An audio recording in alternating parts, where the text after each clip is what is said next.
Are you tired of hand grinding? Working up a sweat just for that 1 cup of coffee?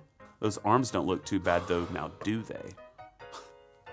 Well anyway, fret no more, because there's now a solution. Tell me more! At the same price point, hand grinders tend to be a lot better than electric grinders. That, plus the fact that they're portable, makes them very difficult to beat on a price-to-price basis. Now, of course, when you get a hand grinder, it's because you're willing to grind by hand. But as time goes on, a lot of people realize, oh my goodness, I wish I just had something easier, something electronic, and many people move to upgrade to an electronic grinder.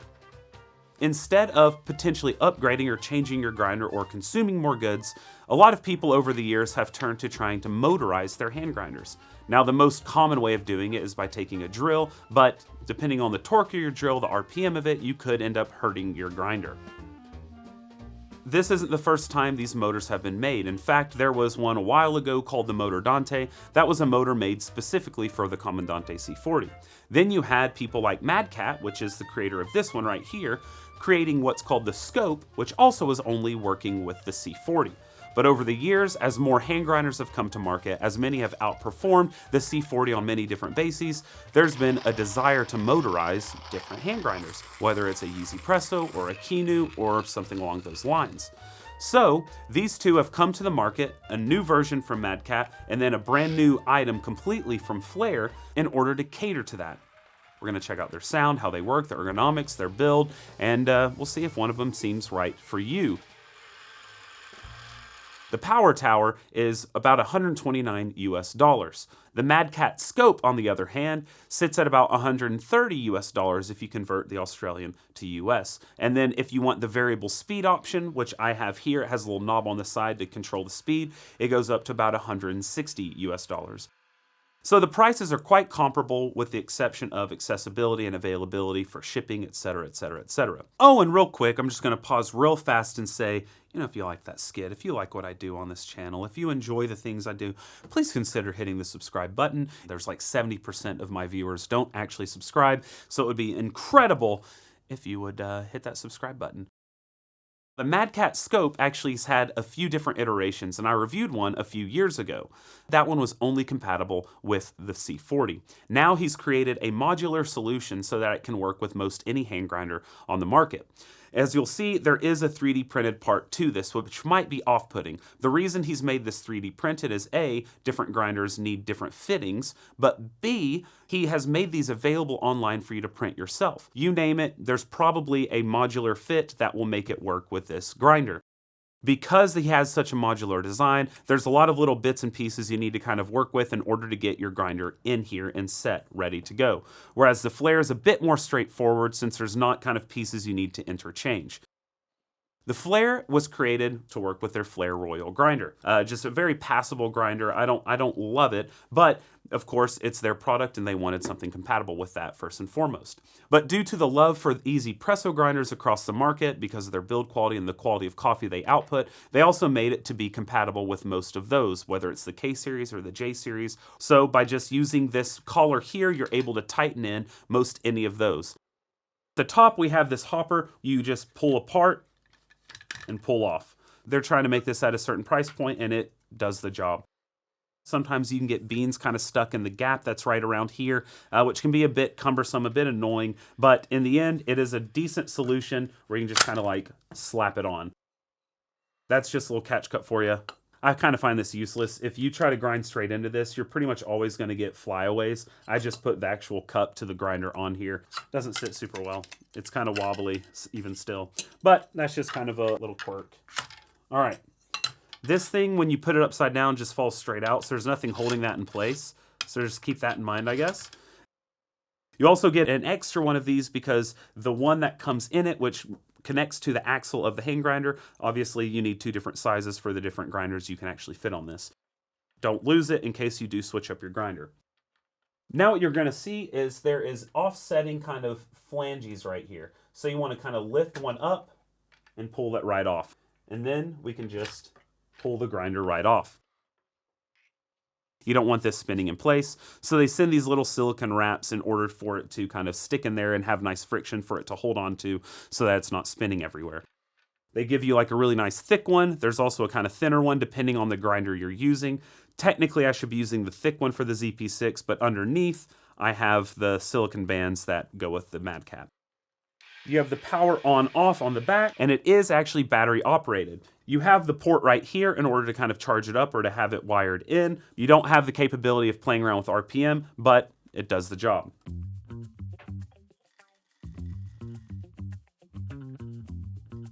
Essentially, when you're hand grinding, you're probably around 100 because you're likely doing more than one rotation a second. That may even be closer to 120 RPM. I've found that you can get some really interesting things come out when you're using really low RPM, but that's not proven by anything other than anecdotal experience. But anyway, let's go ahead and just see what these are sitting at. For that job, I'll pull out my trusty tachometer and we will measure. Now to measure, I've put a piece of reflective tape on the bottom part of the cone burr, and then this uses a little infrared light, and it's gonna kind of count those as it spins by. So let's go ahead, start that up.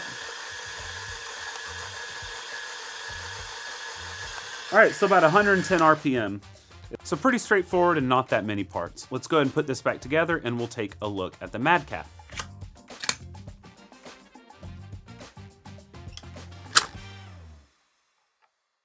I got this about 6 months ago, but this part is 3D printed. Everything else though, it seems to be nice aluminum and held together quite nicely.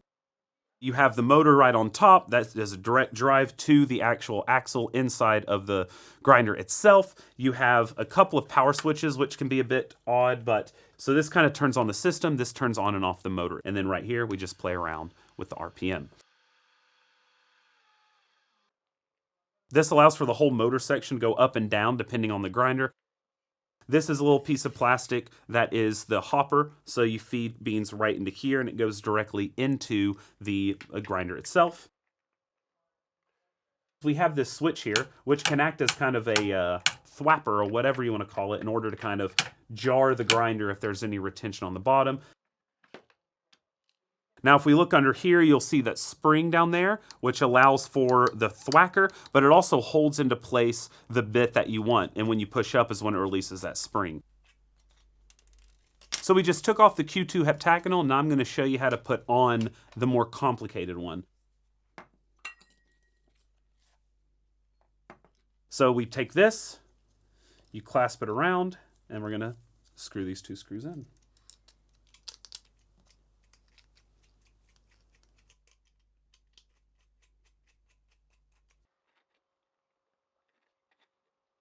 Now we take this, and then we put the pins into the grooves. We have to align the groove from the outer collar to the inner collar, and just shove it right on in.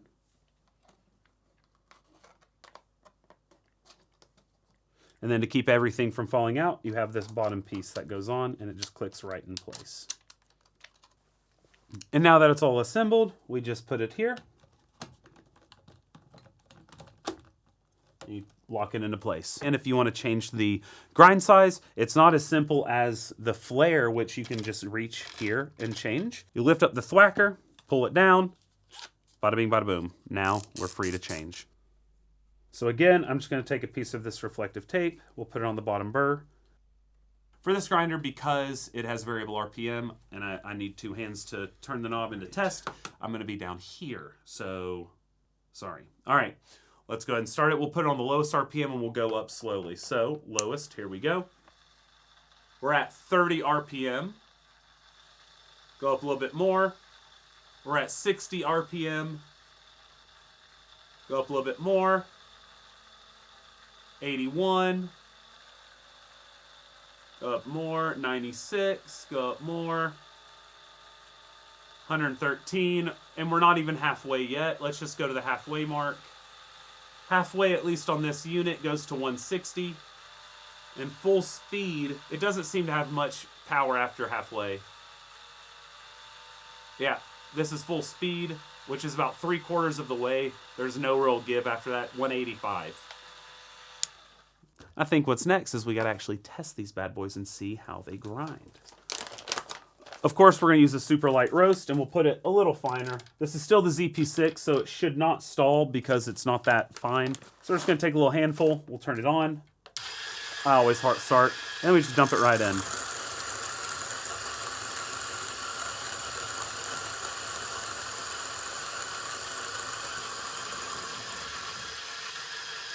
Then at the end, to kind of lessen her tension, just get one of these little camera lens cleaners.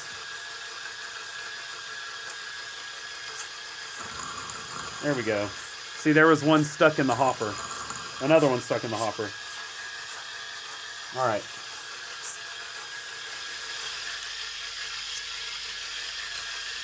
We're now on a super fine grind size. Yes, it's still a pour over burr, but this is super dense coffee, really lightly roasted. Chews right through it, no worries. And excuse the mess, again, I do not recommend grinding into this. Do it in your cup and there won't be a mess at all. Then when you're done, we'll check for any... Oh, there's one bean stuck.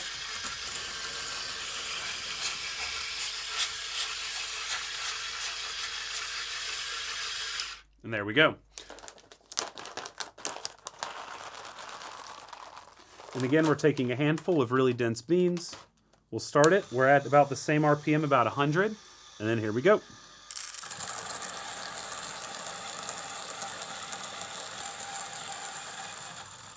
Easy as pie. Give it a couple of... Oh, we had a little bean that was inside but hadn't gone through. And there we have it. Ultimate test, we'll put the K Ultra in and we'll put it down to espresso grind size just to see what these motors are capable of. So I'll have it into the Flair power tower in a second.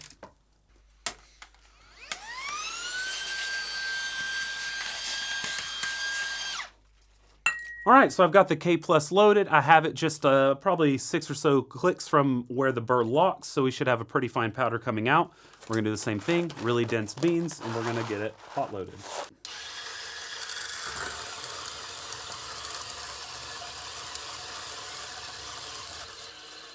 Ooh, I don't have it tight enough.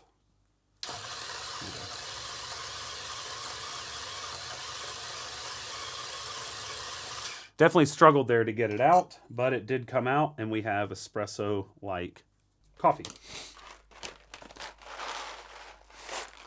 Let's get it started and see how it goes.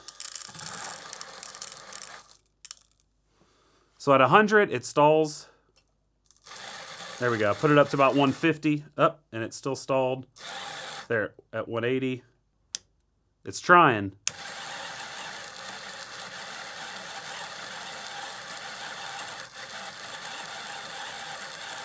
And there we go.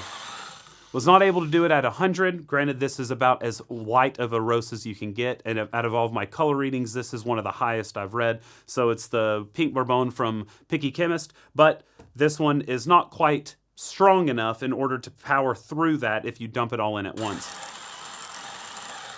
You can make this one work by slow feeding, which is the greatest thing to do. So slow feeding at about 100, it was able to chew through it, but as you see, there is some stalling issues. Now let's get a more realistic roast in here and just see if it stalls as badly with that. With darker roasted coffees, this will have no problem, but I want to see kind of where it's at. Unless you're drinking ultra light coffees, I don't think this will be an issue, but we're back at 100, same grind size, and we'll dump it all in.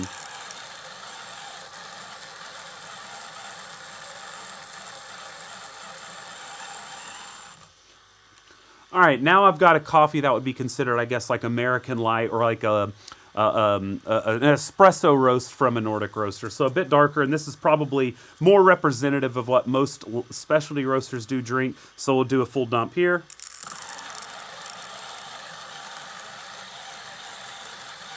And there you have no real issue. There's still a little bit of oscillation in that motor speed, it sounds like, but the rate that came out didn't seem like it was changing very much. But anyway, that's what we have on the two. And then, of course, if you're brewing at filter, you can do ultralight, and both of them will be fine. And this one will go down to 60 RPM without any issue. So anyway, let's clean up and have a little bit of a conclusion.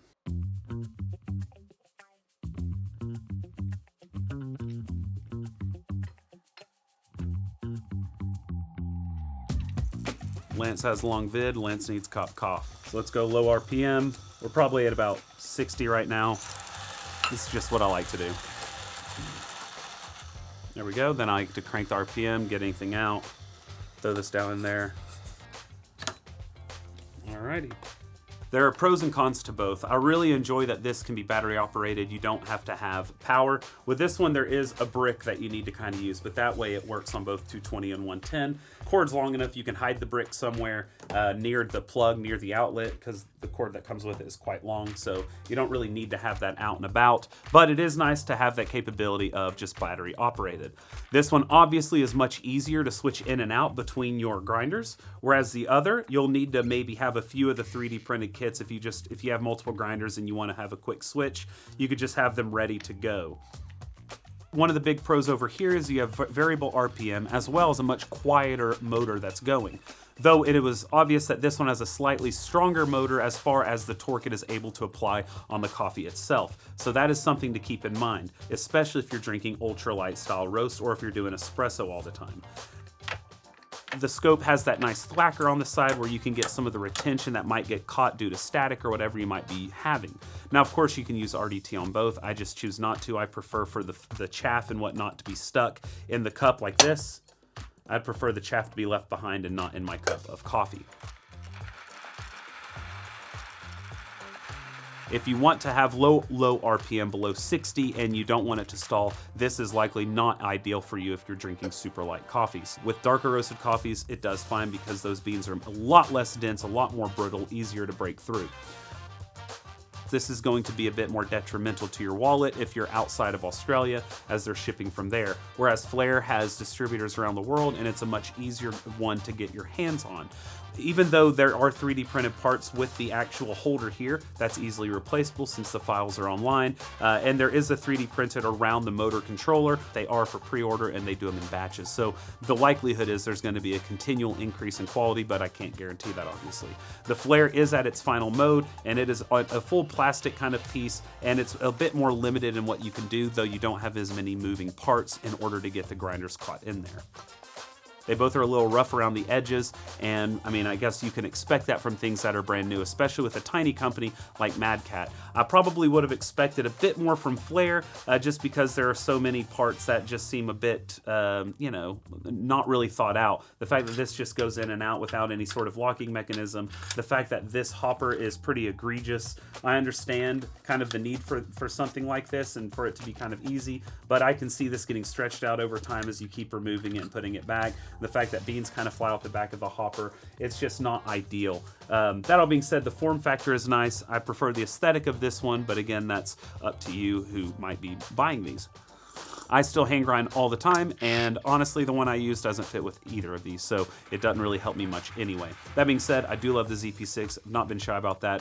Made my first video on it years ago before they re-released to the public, and using it on the Madkat is chef's kiss.